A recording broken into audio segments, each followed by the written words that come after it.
Welcome back to my channel. We are looking at the development of the zygote and the gestation period or pregnancy. This is a continuation on lesson 5, part 1. These are exam type questions. I've prepared 2 activities. Let's get right into it.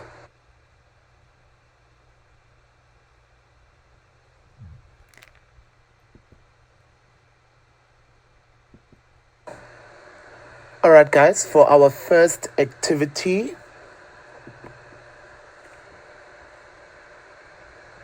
let us analyze the question.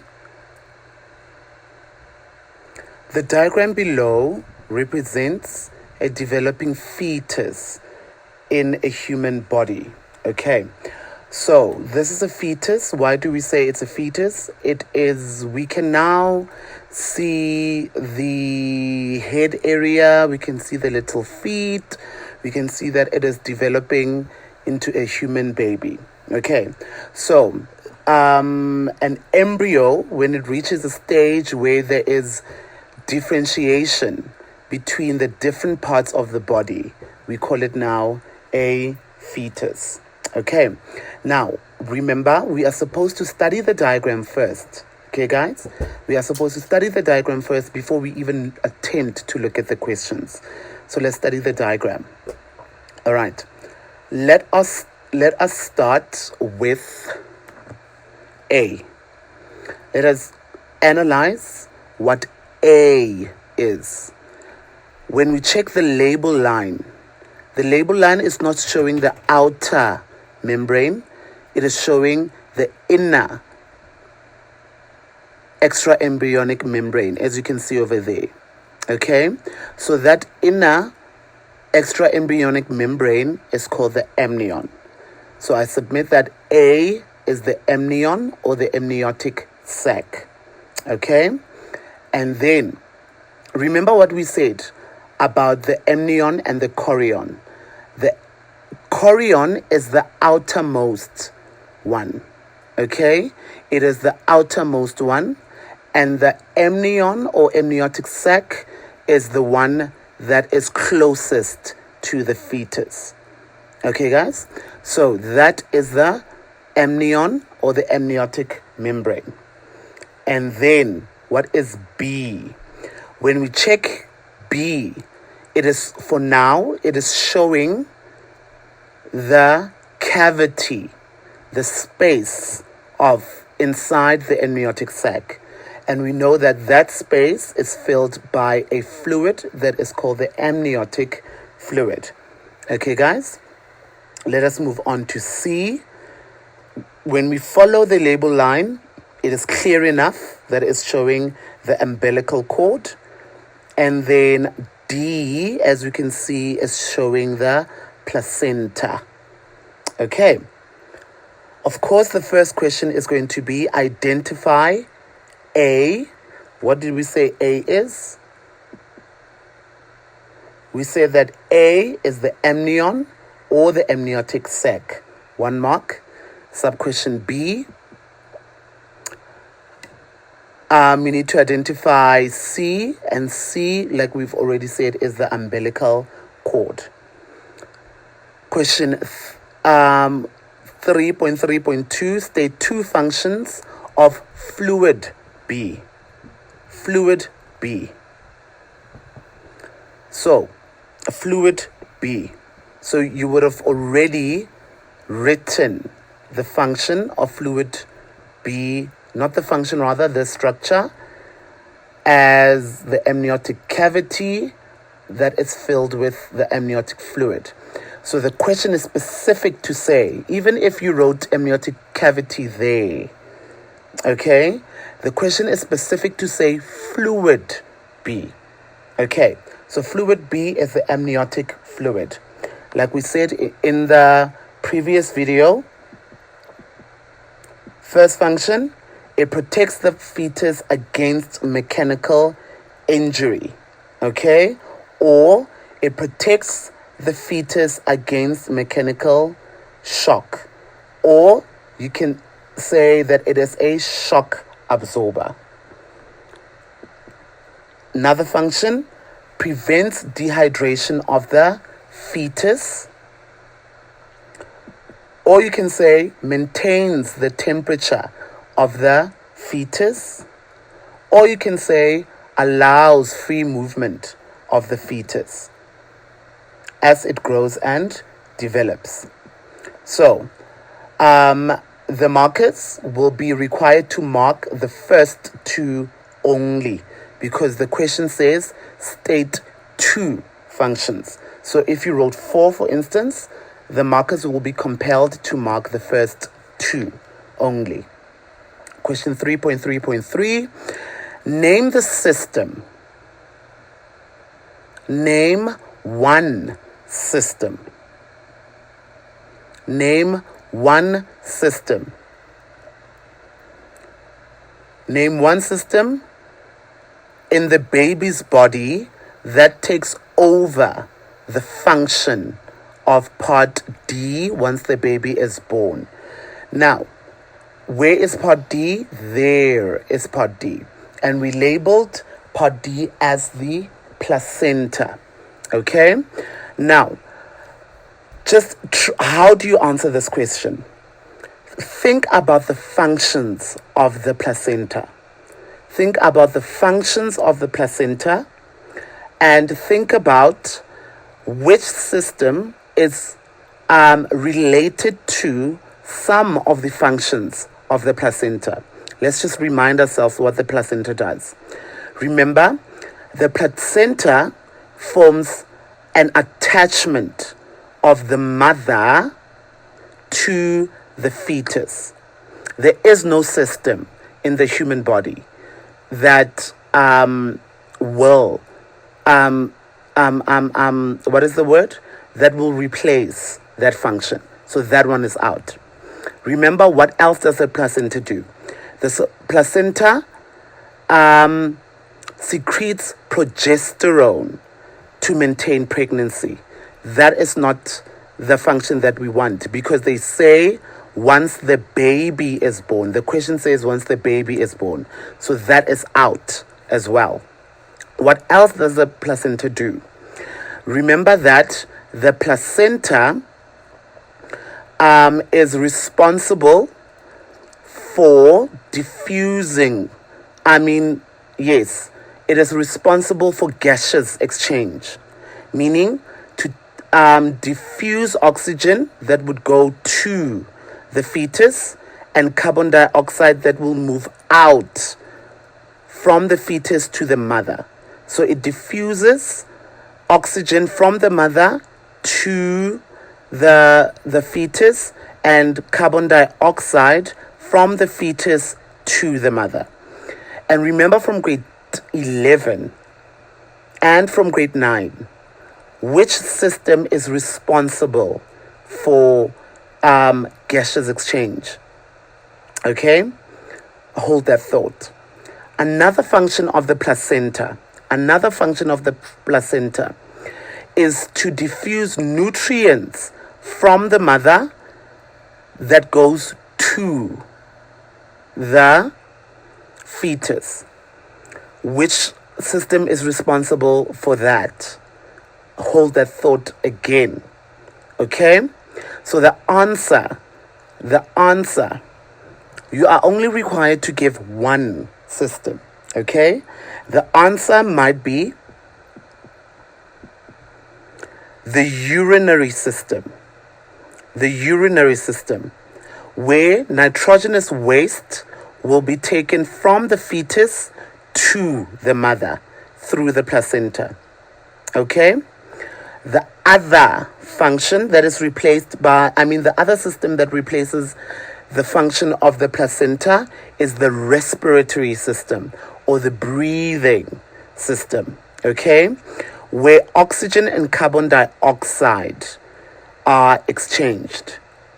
Okay? So that the baby will be able to breathe on its own. The other one might be the digestive system. Now that the baby is born, it does not require the placenta to diffuse nutrients to it. The baby is able to digest on its own. So any one of these any one of these will suffice. So that is the end of this activity. Let us go to the following slide, where we'll be looking at a slightly more complex activity with regards to pregnancy.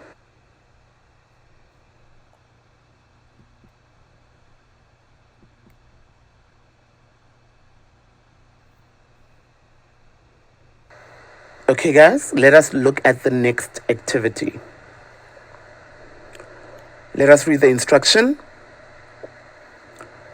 The diagram below represents the relationship between the blood system of the fetus and that of the mother. Okay? So it represents the blood system, the relationship between the blood system. Let us underline that.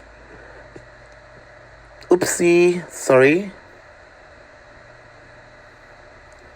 Let me just erase. There we go. The blood system of what? The blood system of the fetus and the blood system of the mother.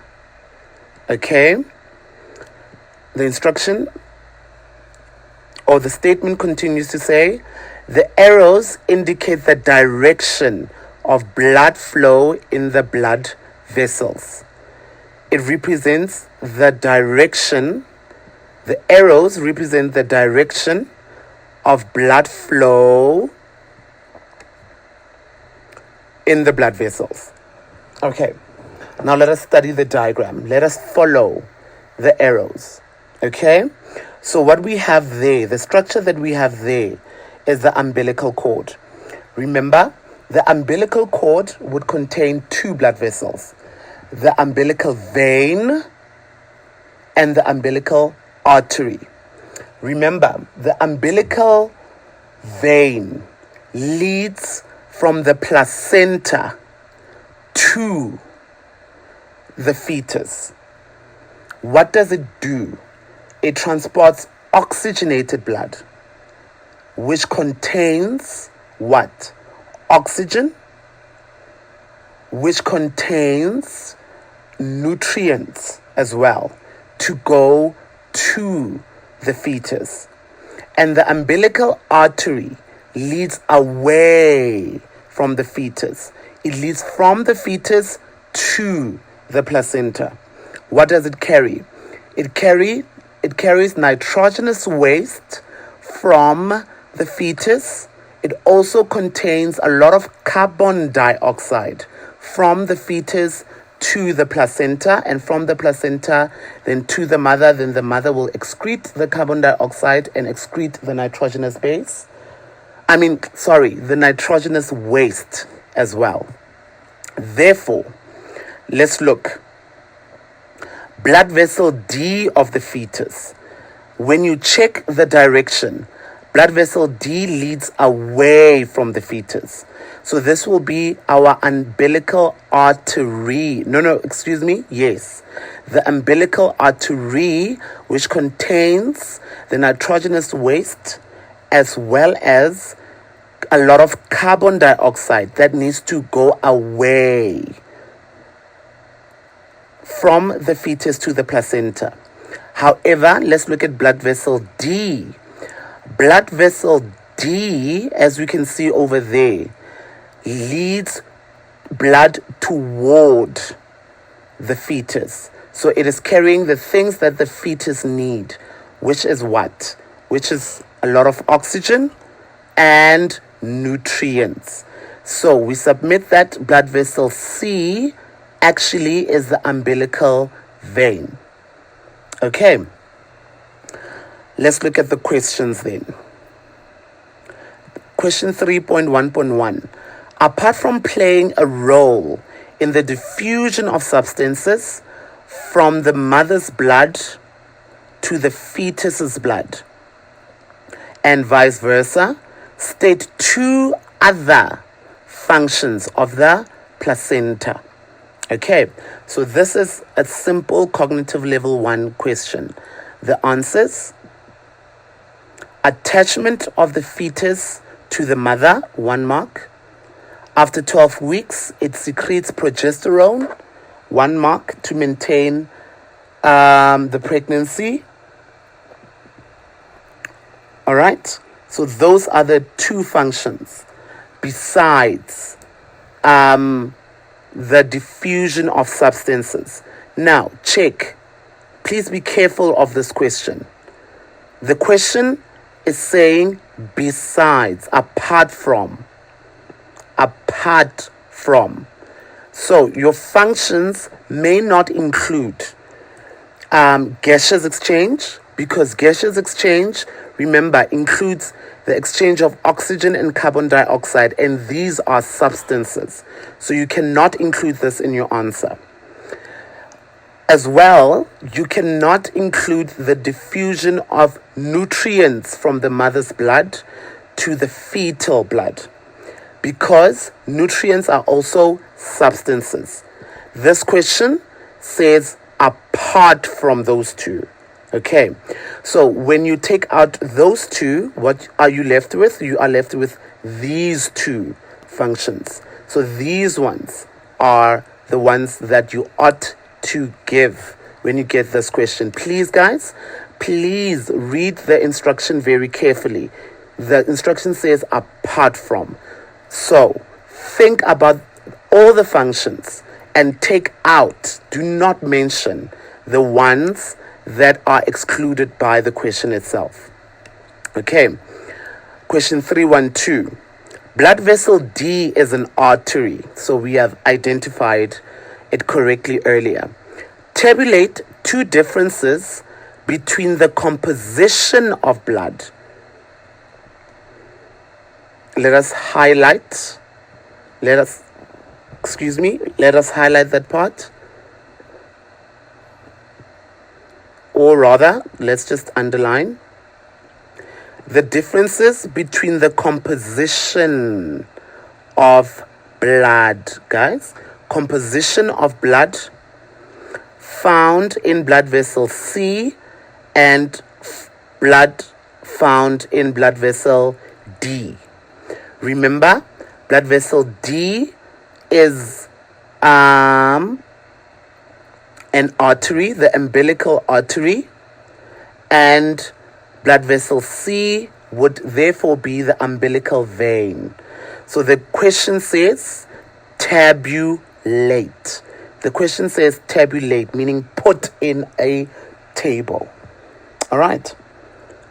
Let us look at the answer. So there is our table. You are going to draw a neat table. And then after that, you include the headings for the column. So you can either say blood vessel C, or you can say umbilical vein, and mention the substances that are included in the blood that is found in blood vessel C. And the other column, you are going to write blood vessel D or umbilical artery. That is also fine. And include all the substances that are composed in the blood of blood vessel D. Okay, so the first one is more nutrients, so more food. However, this side, blood vessel D or the umbilical artery, you would find more metabolic or nitrogenous waste. There is more water in blood vessel C because it is going to the fetus, and there is less water, or you can say more solutes that are moving away from the fetus in blood vessel D. Okay? Or you can say more oxygen, or the blood is oxygen rich in blood vessel C because it is moving toward the fetus.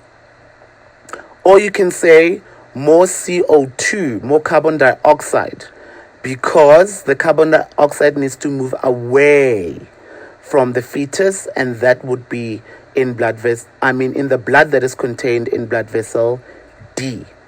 So the marking guide, how do we mark this? Firstly, it's a mark for the table. So your marker is supposed to write the letter T next to the table or on top of the table and give you a tick.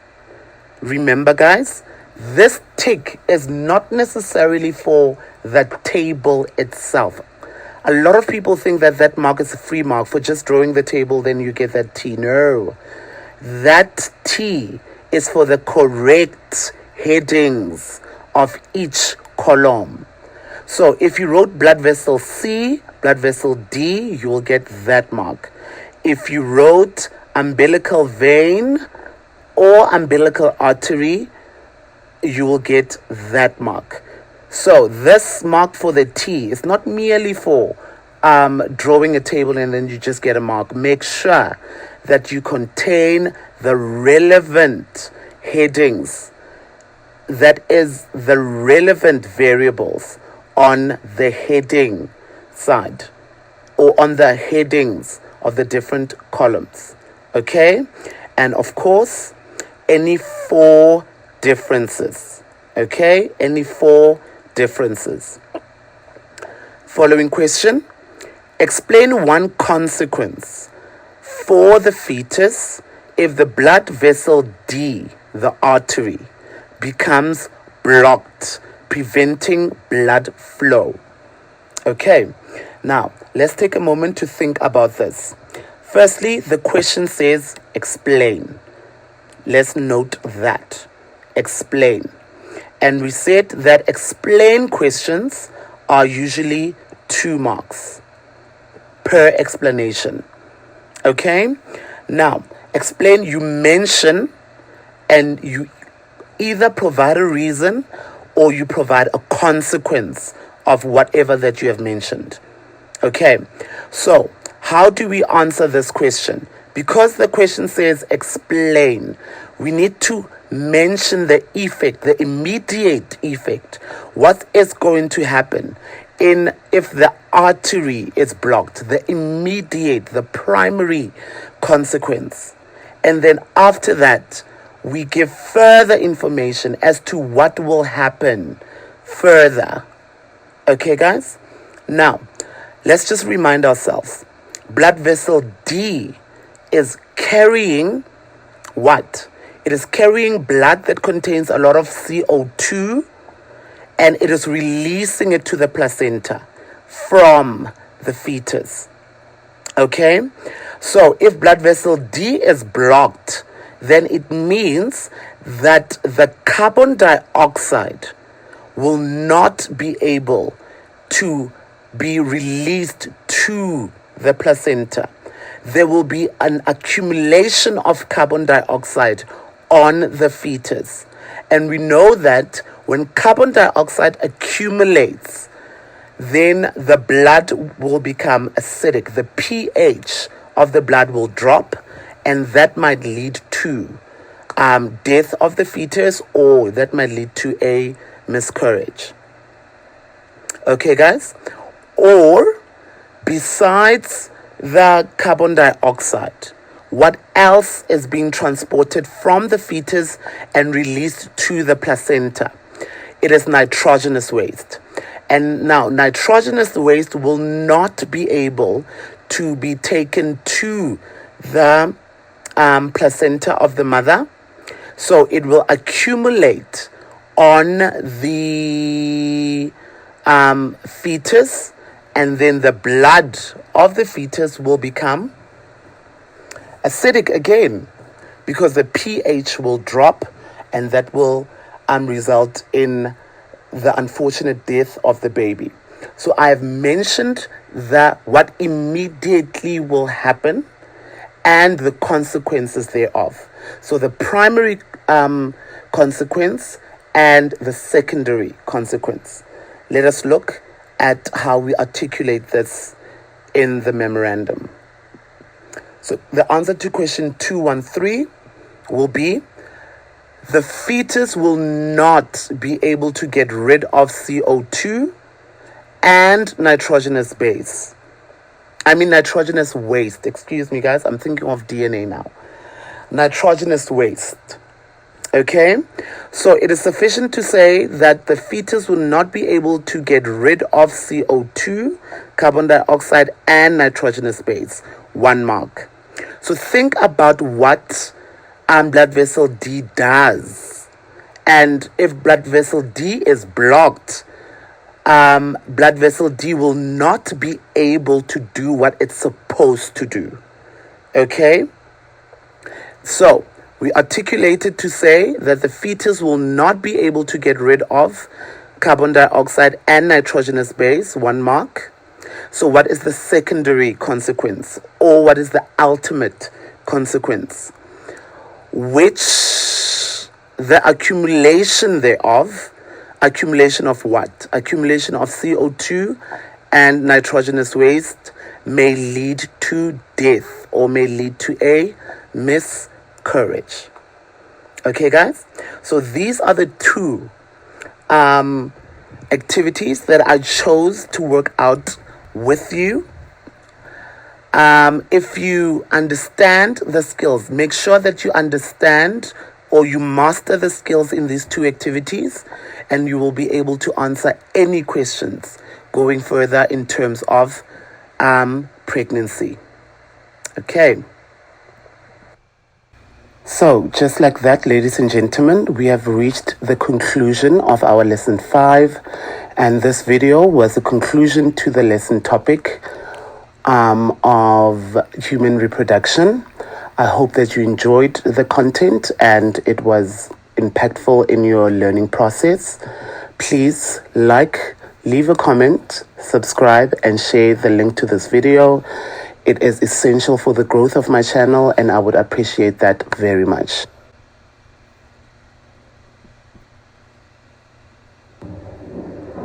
As usual, thank you so very much for watching. I appreciate the support.